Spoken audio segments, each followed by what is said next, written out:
Okay. Assalamualaikum. Assalamualaikum warahmatullahi wabarakatuh. Alhamdulillahirabbil alamin. Wassalamu ala asyrafil anbiya wal mursalin. Sayyidina Muhammad wa ala alihi wa sahbihi ajma'in. Rabbi shrah li sadri wa yassir li amri wa hlul 'uqdatam min lisani yafqahu qawli, amma ba'd. Kita sambung balik syarah Sahih Bukhari kita masih baca hadis yang kelima.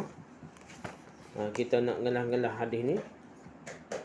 Lebih kurang maksudnya ialah Jibril kata maksudnya ialah kami ingin jamin engkau akan dapat membacanya selepas itu.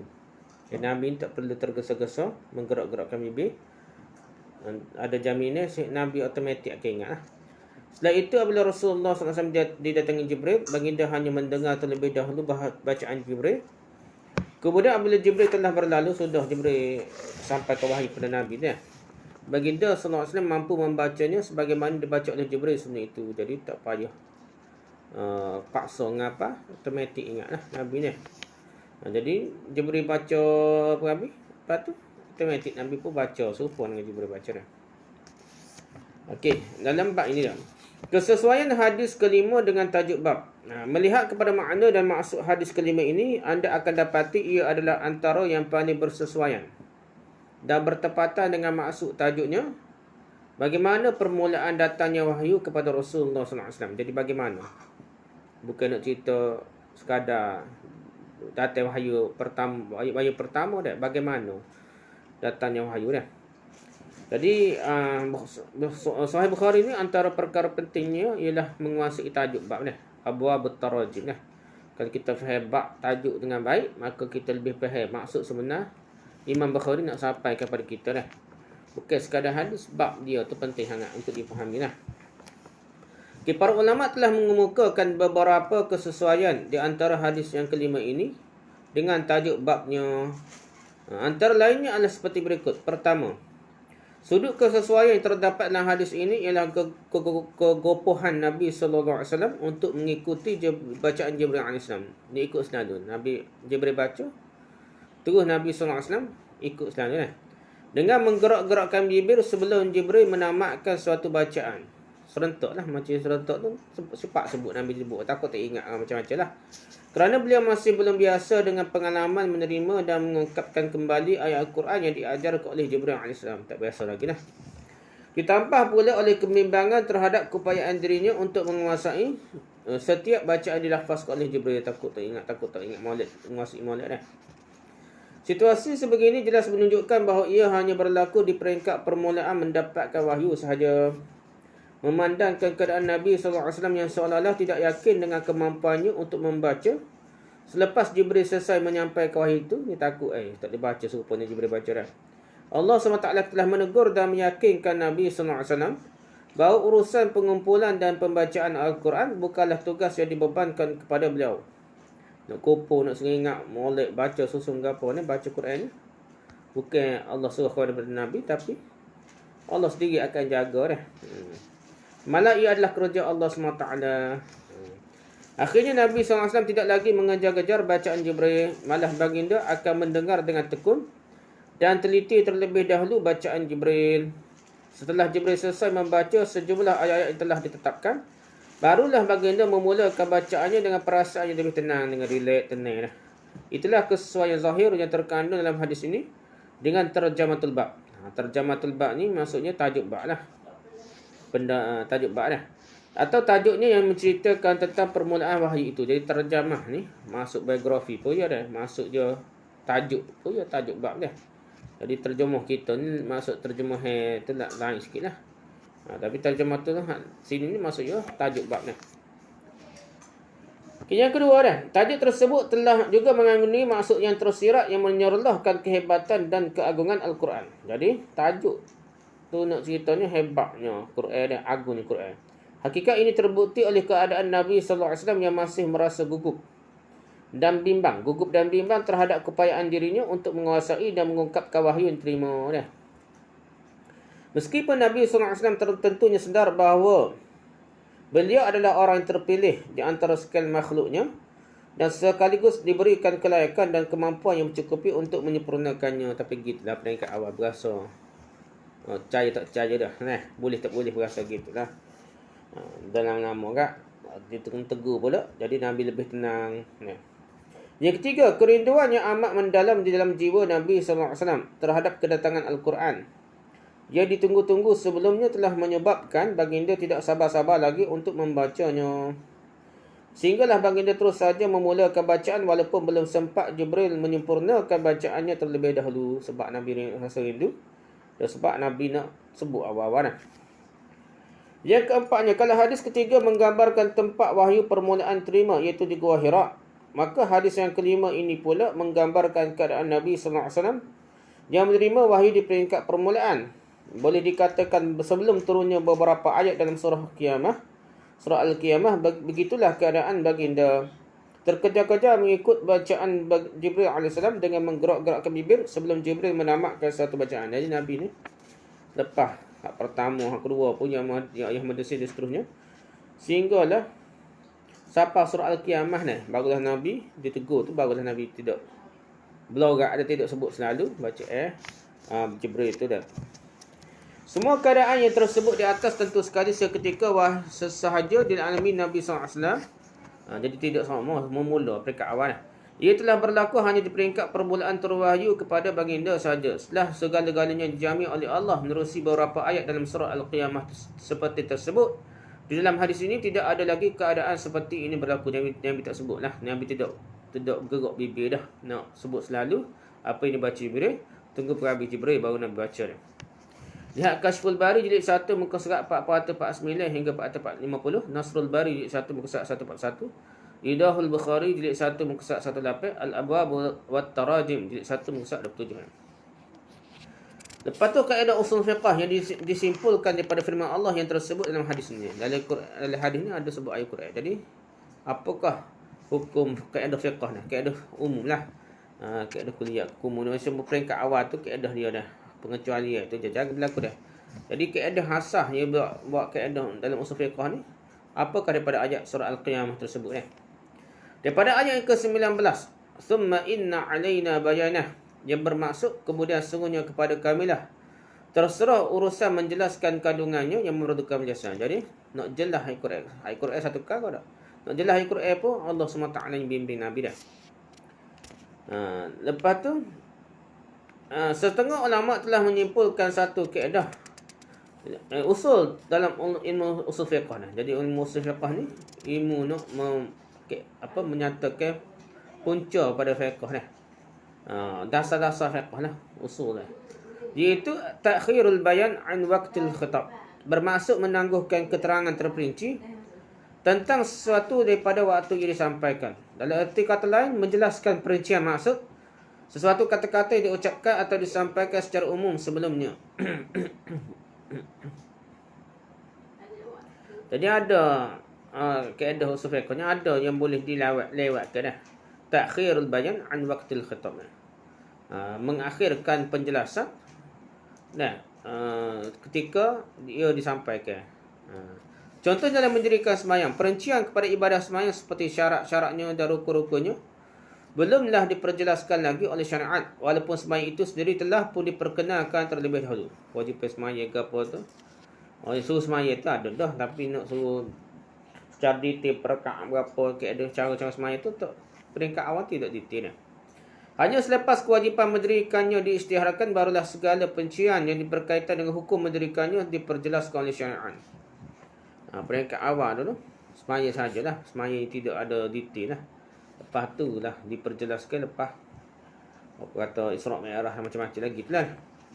Inilah pegangan kebanyakan ulama fiqh yang menganggap penangguhan keterangan terperinci tentang suatu perkara daripada waktu ia disampaikan adalah harus dan mungkin berlakunya. Sementara sesetengah yang lain pula tidak menerimanya. Kaedah ini tidak sama dengan kaedah takhirul bayan an waqtil hajah, bermaksud menangguhkan keterangan tentang suatu daripada waktu ia diperlukan. Ada satu lagi kaedah, kalau Nabi tak beri arahan ketika diperlukan, maksudnya benda tu diharuskan, boleh lah. Tidak mesti dirigitkan lah.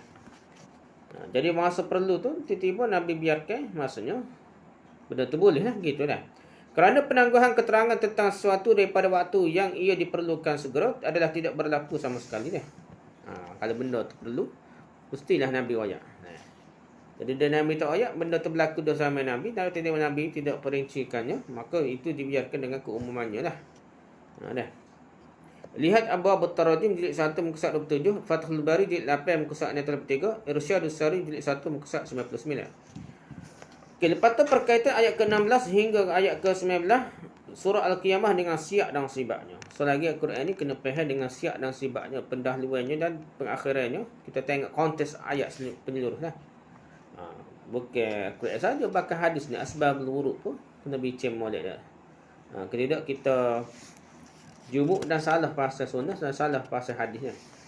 Okey, dah ni pula Quran. Quran ni nak kalau potong ayat tu boleh setengah-setengah kalau tersampai masuk. Tapi setengah-setengah kala tu kalau kita untuk faham secara baik, kita kena tengok siyak dan sibak sebelum dan selepas ayat supaya kita boleh faham dengan baik dan tidak lagi maksud yang sebenar lah. Dan pengajaran yang diambil tu lebih jelas dan lebih tepat lah. Sekiranya ayat ke-19 Sekiranya ayat ke-16 hingga ayat ke-19 surah Al-Qiyamah ini diperhatikan dengan baik, ayat-ayat yang ditafsirkan oleh Ibn Abbas itu terletak di tengah-tengah surah Al-Qiyamah tersebut. Ini secara zahirnya tidak kelihatan punya perkaitan. Tengok sekali-sekali tengok tak nampak, tak ada kaitan. Dan keseimbangan dengan maksud ayat berada sebelum dan selepasnya. Ya ada kaedah ilmu tafsir ni bicara. Setengah-setengah ni orang kafir ke apa yang pelekeh Al-Quran ni kata apa tak kait tiba cerita ni tiba cerita sini. Tapi sebenarnya kalau kita perhati molek mesti ada kaitan juga untuk pakar-pakar ilmu Quran atau tafsir Quran yang boleh cerita lah. Dalam istilah ilmu tafsir, ayat-ayat yang tersebut sebelum ayat berkenaan dipanggil siyak. Dari siyak ni hak sebelum ayat sebut, hak kita tengah baca ni sebelum ayat tu. Macam mana ayat dia tu panggil siyak. Dan ayat-ayat telah tersebut sebelumnya pula dipanggil sibak. Okay, siyak ni hak selepas dia. Dan selepas ayat tengah baca ni, lepas ni nak baca lepas ni panggil siyak. Sibak ni hak sebelum daripada ayat ni kan. Justru ayat-ayat berada selepas siyak dan sebelumnya sibak membicarakan tentang peristiwa hari kiamat ni. Jadi kalau kita tengok ayat konteksnya, walaupun dikatakan asbabul wurud, ada sebab kan ayat ni turun pesan sebab nak tegur Nabi SAW, supaya Nabi SAW ni tidak loraklah baca dah, biar dengar habis Jibril dulu baca, dan lepas Jibril baca habis licin baru Nabi baca dah. Tu kira-kira asbabul wurud. Dia kena tengok juga setengah-setengah asbabul wurud atau asbabun nuzul tidak dipakai, tidak memanglah ada khusus tertentu dah, tapi untuk umum untuk dipakai sepanjang zaman itu kita tengok ayat secara menyeluruh lah. Dah. Ayat tadi kita tengok sebelum dan selepas ni cerita pasal hari kiamat dah. Walaupun sebenarnya cerita pasal Nabi, tapi hakikatnya untuk peristiwa hari kiamat dah. Okey, ayat-ayat ini ditafsirkan oleh Ibn Abbas pula berkaitan dengan teguran Allah terhadap Nabi-Nya kerana tergesa-gesa mengikuti bacaan Jibril di peringkat permulaan penurun wahyu. Ayat tu sebenarnya turun maksudnya peringkat awal penurunan wahyu. Jadi teguran terhadap Nabi dah. Tapi apabila dia sambung ayat ni, dia jadi nampak bukan nak cerita pasal peristiwa tu. Peristiwa tu benda lepas dah lah. Lebih penting lagi, ayat tu nak cerita pasal hari kiamat. Ayat itu juga memaparkan jaminan Allah terhadap kemampuan Nabi-Nya mengingati dan membaca Al-Quran serta memahami maksudnya dengan baik. Sebaik saja selepas Jibril menyampaikannya dah. Itu jaminan lah. Ayat zahirnya tidak kelihatan mempunyai perkaitan dan kesinambungan. Sekali tengok tak serupa, tak kait cerita dah. Seperti ini menyebabkan segolongan manusia meragui Al-Quran sebagai kalam Allah. Ada setengah-setengah orientalis ke apa, dia kata, Quran tak betul ni. Nanti tiba kiamat. Saat ni cerita benda lain. Dah. Gitulah. Inilah salah satu alasan golongan Syiah yang mempertikaikan keaslian Al-Quran. Bukan orientalis lah. Syiah sendiri dia. Syiah sendiri mempertikaikan Quran dengan sebab tak nampak cerita berkaitan dah.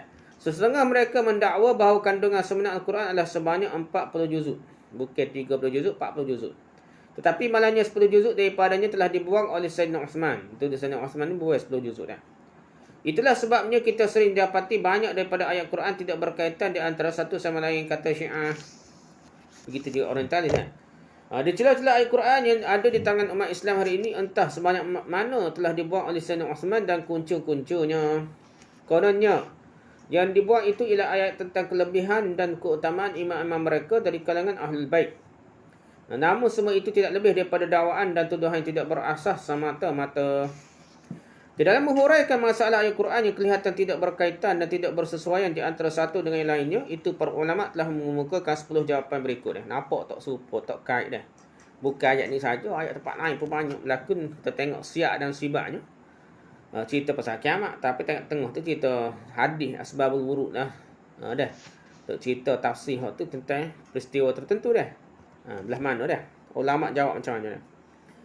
Yang pertama, jangkauan akal manusia amatlah terhad untuk merungkai persoalan-persoalan yang berlega di sekeliling kita pun tidak pernah kita mampu. Ambil saja sebagai contoh, kenapakah kita dilahirkan selepas kedua ibu bapa kita? Nak mikir gitu dah. Ilmu falsafah ke apa dah.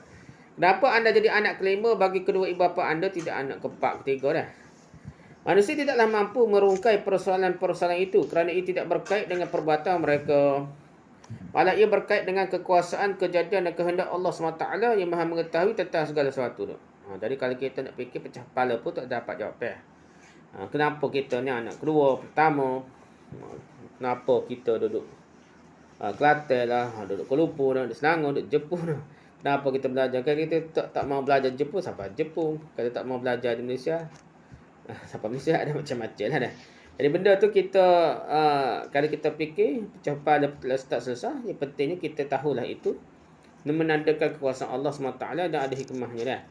Apatah lagi untuk menyelami rahsia kesinambungan di sebalik perkataan dan kenyataannya sendiri. Jadi kalau pelik-pelik tu jangan mikir kuatlah pasal ayat Quran ke apa, terutama ayat mutasyabihat ke apa, ataupun ayat yang persisihkan makna dia. Jadi kita dia gitulah maksudnya. Jadi setiap keterangan Al-Quran yang kelihatan seolah-olah tidak mempunyai pertalian dan perkaitan antara ayat Quran tersebut sebenarnya mempunyai perkaitan di antara satu sama lain. Hanya pengetahuan manusia lah yang cetek sahaja lagi masih belum mampu untuk mengaitkan keseimbangan antara ayat Quran tersebut. Ini pendapat pertama dah.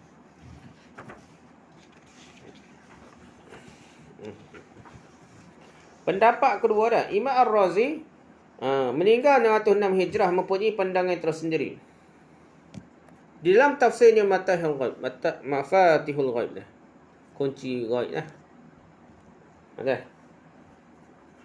Imam Razi tahun 606 Hijrah. Di samping mengemukakan beberapa tafsiran yang lain, beliau juga mengumpamakan teguran Allah SWT terhadap Nabi SAW di tengah-tengah perbincangan tentang kiamat dengan seorang guru yang menegur muridnya yang dia dapati tersasar fokusnya daripada tajuk pelajaran yang sedang dibincangkan.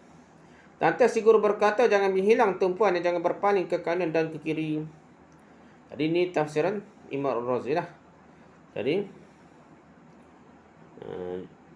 dia umpamakan teguran Allah terhadap Nabi ni tengah perbincangan tentang kiamat, nak suruh tegur murid ni dah. Kadang-kadang nak cerita pasal kiamat, dia anak yang mengoyak lah, dia pun tegur kembali dah pada tajuk topik dia tersebut dah. Setelah itu si guru meneruskan pula perbincangan yang telah dimulakannya tadi sebelum itu. Apabila pelajaran disampaikan guru tersebut dinukilkan bersama-sama tegurannya terhadap murid tadi di tengah-tengah dibaca oleh orang yang tidak mengetahui latar belakangnya, tentu sekali akan berkata bahagian teguran ini nampaknya tidak ada kena-mengena dan tidak sesuai langsung dengan sebahagian sebelum sibak dan selepasnya siap. Tapi kepada orang yang mengetahui latar belakangnya pula tidak ada apa yang tidak kena dalam nukilan itu pada pandangannya. Jadi ayat tu tidak salah pasal cerita tu. Nak suruh tegur dah. Ini pendapat kedua lah. Begitu dah juga dengan teguran Allah dalam surah Al-Qiyamah ini. Apabila Nabi SAW menggerak-gerakkan lidah dan mempercepatkan bacaan agar tidak ada yang disampaikan oleh Jibril itu terlepas daripadanya, atau kerana rindu sangat untuk membaca wahyu yang diturunkan tersebut. Beliau SAW ditegur oleh Allah SWT. Apa yang dikehendaki daripada beliau SAW ialah menumpukan sepenuh perhatian kepada bacaan Jibril AS dulu. Jadi Nabi dengan pengambil dulu dah, baru jangan duduk lorak ni ikutlah. Adapun kemampuan mengerti lafaz-lafaznya, menghayati makna-maknanya dan menjelaskan ajaran-ajaran terkandung dalamnya, semua itu termasuk dalam perkara-perkara yang dijamin oleh Allah akan dijaga dan sempurnakannya. Allah Ta'ala jaga, Allah automatik Nabi boleh ingat, tak sudah urusnya. Pendapat yang ketiga,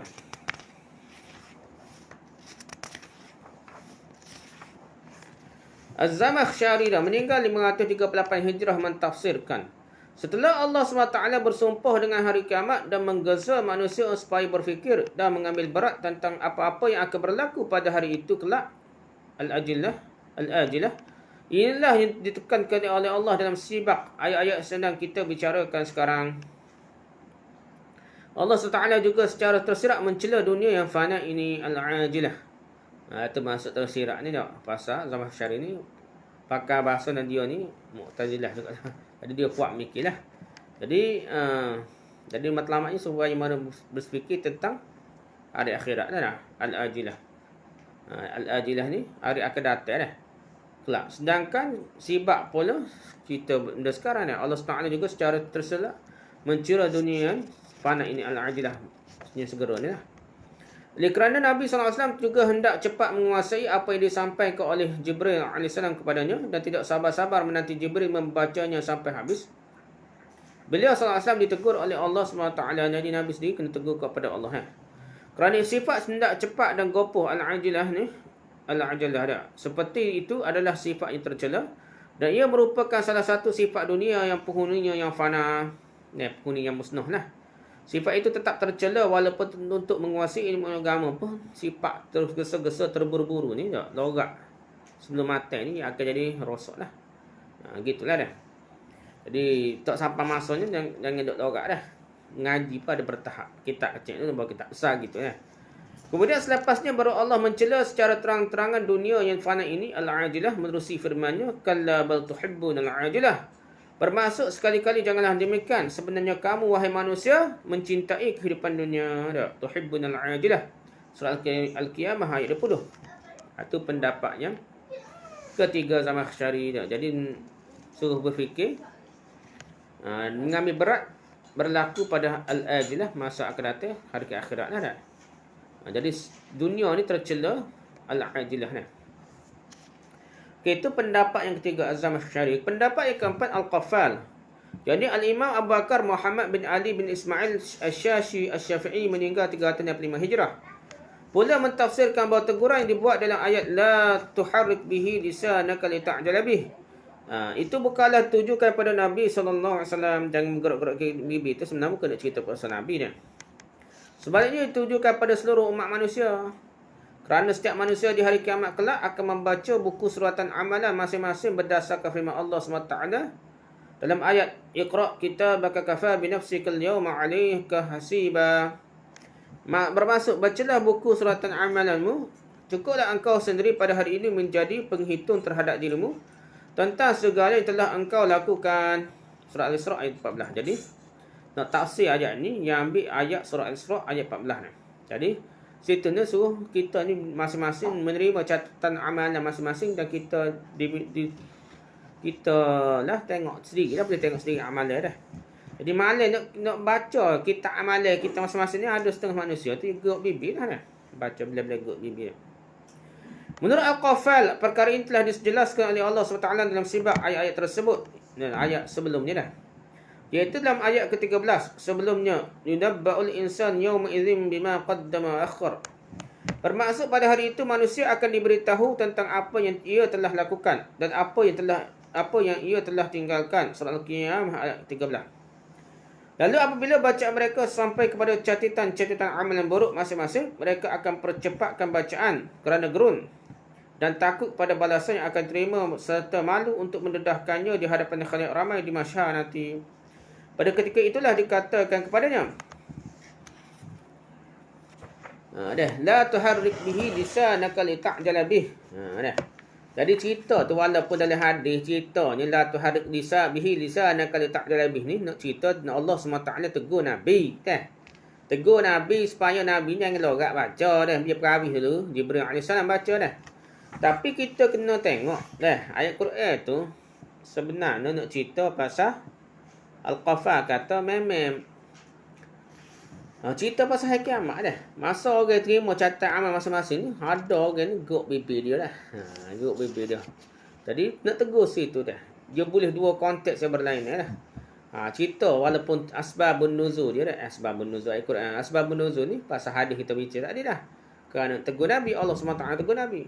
Tapi apabila susun dalam Quran, ada susunan ni ayat Quran ni turun tidak serentak, kadang ayat mula turun disusun ke dia.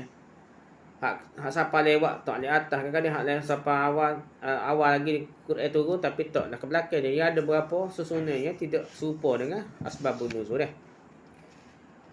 Jadi sini no, walaupun asbabun nuzul pasal Allah SWT tegur Nabi kena gerak cepat mulut sebelum Jibril pergi ayat.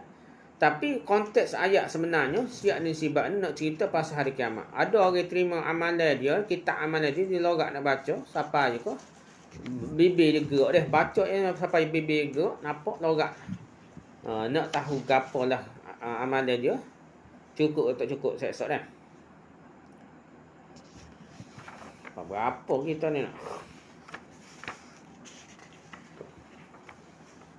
Kita duk ngaji ni pasal tafsir setahun ni. Apalah kita pergi sikit lagi dah. Jadi Al-Qafah dalam kerana firman Allah inna alina jam'ahu wa qur'anah. Al-Qafah mentafsirkan yang kata beliau, sesungguhnya kami telah mengumpulkan segala-galanya dalam buku suratan amalan itu dan kami pasti akan membacanya di hadapanmu dah.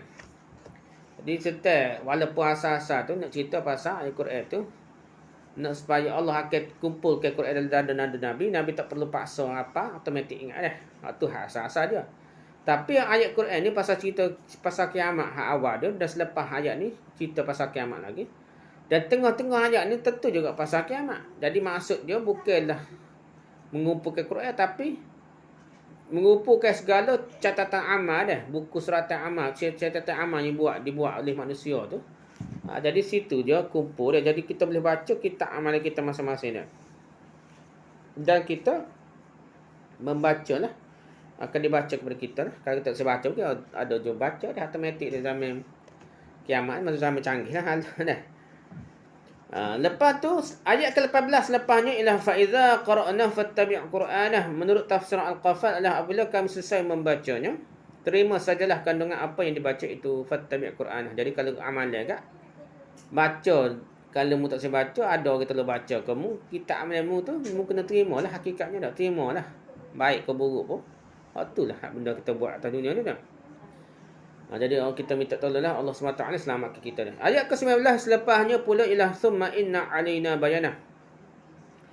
Menurut tafsiran Al-Qafat adalah kemudian kami akan menjelaskan balasan bagi setiap amalan yang buruk yang telah kamu lakukan. Inna alaina bayanah tu asal-asal hadis dia cerita pasal Allah SWT akan memberikan ilham ke apa ataupun tafsiran-tafsiran kepada Nabi untuk pihak ayat Quran itu lebih baik dah. Jadi Nabi dah pentafsir Quran dah. Jadi hatu asal dia, tapi sini maksudnya kemudian kami akan menjelaskan balasan bagi setiap amal buruk yang telah kami lakukan. Summa inna alaina bayanah. Jadi kami akan cerita padamu manusia sekalian tentang apa amalan yang kamu telah lakukan. Ada juterai pula. Akan ada pula Allah SWT buat macam cara mahkamah sehingga dijelaskan. Kalau kita jelaskanlah sebab apa amalan tersebut tu dikira dah catatan amal tu setara tu dah. Tafsiran Al-Qafat ini meskipun cukup sesuai dengan siyak dan sibaknya, namun ia tidak selaras dengan tafsiran Ibn Abbas tu bertentangan lah. Di mana beliau mengaitkannya dengan peristiwa Nabi SAW percepatkan bacaannya untuk mengikuti bacaan Jibril yang menjadikan sebab nuzul bagi ayat yang berkenaan. Jadi bertentangan dah. Ya gitu sajalah. Bertentangan dengan tafsir Ibn Abbas.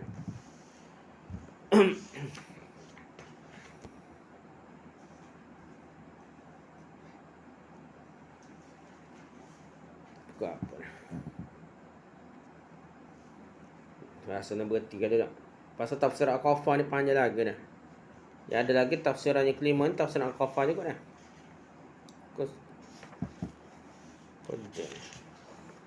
Sikit lagi dah.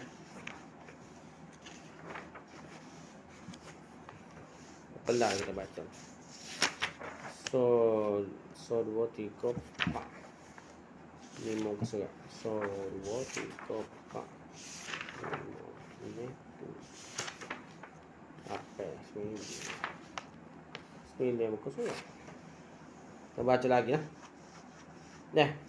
Okey, menurut tafsir Al-Qafat tadi, mafhum kitab yang tersebut dalam surah Al-Qiyamah ialah buku suratan amalan manusia. Jadi cerita pasal kiamat maksudnya bukan buku apa apa Quran lah. Nak ceritanya bukan dihimpunkan Quran dari Nabi dah. Tapi nak cerita kitab amalan masing-masing. Nah, suratan amalan manusia masing-masing.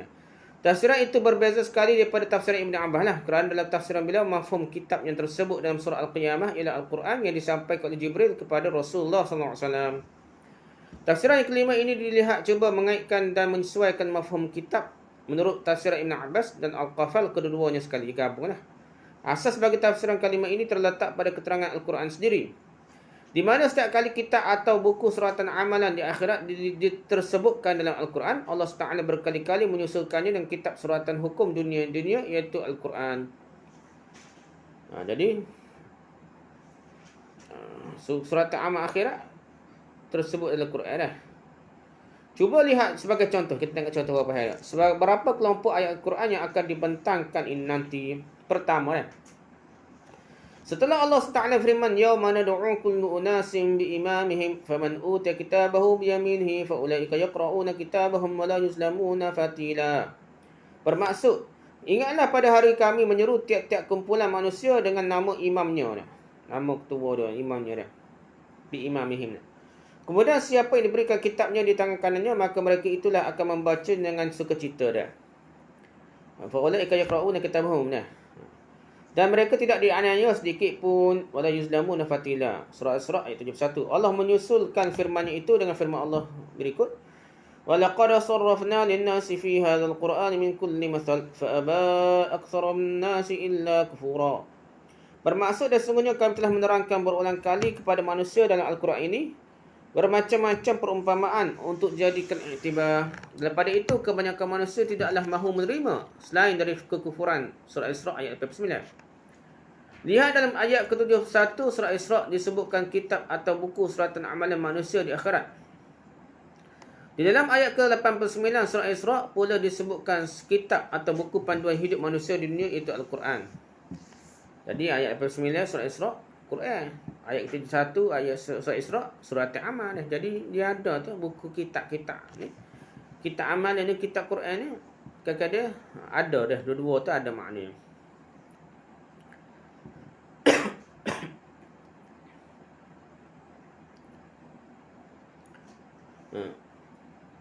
Jadi dalam ayat kita baca tadi ada ayat cerita pasal buku suratan amal, ada ayat juga kitab yang disebutkan juga adalah Quran, betul dah. Okay, setelah Allah menyebutkan ayat wa budi'al kitabu fataral mujrimina mushfiqina mimma hi fa yaqulun fihi wa yaquluna ya walaytana ma li hadzal kitab la yughadiru saghiratan wala kabiratan illa ahsaha wajadu ma 'amilu hadira wa la yuzlimu rabbuka ahada. Bermaksud, dan diletakkanlah kitab, lalu engkau akan melihat orang yang bersalah ketakutan terhadap apa yang tertulis dalamnya. Kitab ni kitab amal juga lah. Dan mereka berkata, aduhai celakalah kami, mengapakah kitab ini demikian keadaannya? Ia tidak meninggalkan yang kecil dan tidak pun yang besar. Habis amal baik buruk tulis berlaku dah. Kecil tahu mana betul dia. Mereka dicatat kesemuanya sekali, dan mereka dapati apa yang telah mereka kerjakan ada tertulis. Dan Tuhanmu tidak pernah berlaku zalim kepada siapa pun. Surah Al-Kahfi ayat ke-49. Dialah Allah menyusulkannya dengan ayat berikut pula. Walaqad sarrafna fi hadzal qur'an lin-nasi min kulli mathal wa kana al-insanu aktsara syai'in jalla. Bermaksud dan sungguhnya kami telah menerangkan pada manusia, sarrafna fi hadzal qur'an, kepada manusia dalam Quran ini segala macam perbandingan. Memanglah manusia itu adalah makhluk yang paling banyak membantah. Surah Al-Kahfi ayat 54 ni. Dia cerita ni Quran betul, tak ada cerita pasal kitab amal dah. Surah Al-Kahfi belaka 49 tu kitab amal dah. Ayat ke-54 surah Al-Kahfi ni cerita pasal Quran betul lah. Di sini juga buku suratan amalan manusia di akhirat disusuli, diiringi dia dengan buku suratan hukum dan buku panduan hidup di dunia. Surah Al-Baqarah dan surah Al-Quran lah. Jadi sini ni dalam Quran ni juga ada beriring. Memula cerita pasal kitab amal, yang kedua cerita pasal kitab Quran sungguh ni. Yang ketiga dia, setelah Allah SWT firman, yauma yunfakhu fis-sur wa nahsyurul mujrimina yauma idzin zurqa. Bermaksud iaitu hari ditiupkan sangkakala, dan kami akan himpunkan pada hari itu orang-orang yang bersalah dengan muka yang biru muram. Jadi Surah Taha ayat 1-2 disusurinya dengan selepas berapa ayat dengan ayat berikut ininya. Wa kadzalika anzalnahu Qur'anan Arabiyyan wa sarafna fihi minal wa'id la'allahum yattaquna aw yuhditsu lahum dzikra. Bermaksud dan demikianlah kami telah menurunkan Al-Quran dalam bahasa Arab dan kami telah terangkan dalamnya berbagai-bagai amaran supaya mereka umat manusia seluruhnya bertakwa atau agar ia Al-Quran itu menimbulkan pengajaran untuk mereka. Surah Taha ayat 113. Jadi itu Al-Quran lah. Jadi sininya dalam ayat ke-102 surah Taha tadi kita baca dia nak. Terdapat isyarat kepada buku suratan amalan manusia di akhirat. Jadi cerita tu pasal kitab amal dia dah. Yang menyebabkan muka orang yang bersalah menjadi biru muram dia. Dalam ayat ke-13 pula surah yang sama pula tersebut dengan terang Al-Quran, sebuah buku dalam bahasa Arab untuk panduan hidup manusia semasa di dunia. Jadi tengah-tengahlah ayat ke-113 cerita pasal Quran betul. Ayat ke-102 buku kitab suratan amal. Begitulah juga dengan surah Al-Qiyamah ini. Apabila Allah SWT menyebut di dalamnya, ya yunabba'ul insanu yawma idzin bima qaddama akhar. Bermaksud pada hari itu manusia akan diberitahu tentang apa yang ia telah lakukan dan apa yang ia telah tinggalkan. Surah Al-Qiyamah ayat 13. Allah SWT telah menyusulkannya dengan ayat la tuharrik bihi lisanaka lita'jal bih. Bermaksud janganlah engkau menggerak-gerakkan lidahmu untuk membaca Al-Quran itu supaya engkau segera mendapatkannya. Ayat ke-13 surah Al-Qiyamah mendedahkan bahawa manusia akan diberitahu tentang apa yang ia telah lakukan dan apa yang ia telah tinggalkan. Dengan apakah manusia akan diberitahu kelak? Jawapannya ialah dengan suratan amalannya masing-masing. Ayat ke-16 surah Al-Qiyamah pula menceritakan tentang Al-Quran, buku panduan hidup manusia yang masih lagi di peringkat permulaan penurunannya pada masa itu. Masa itu sikit lagi lah Quran. Jadi cerita mula tu cerita tentang kitab suratan amal. Lepas tu yang kedua tu cerita tentang Al-Quran lah sebagai pembimbing manusia. Takat itulah perbincangan kita, dan ada lagi lah berapa tafsiran ulama tentang ayat ini. Wallahu a'lam. Subhanakallahumma bihamdika subhanaka wa bihamdika asyhadu an la ilaha illa anta astaghfiruka wa atubu ilaik.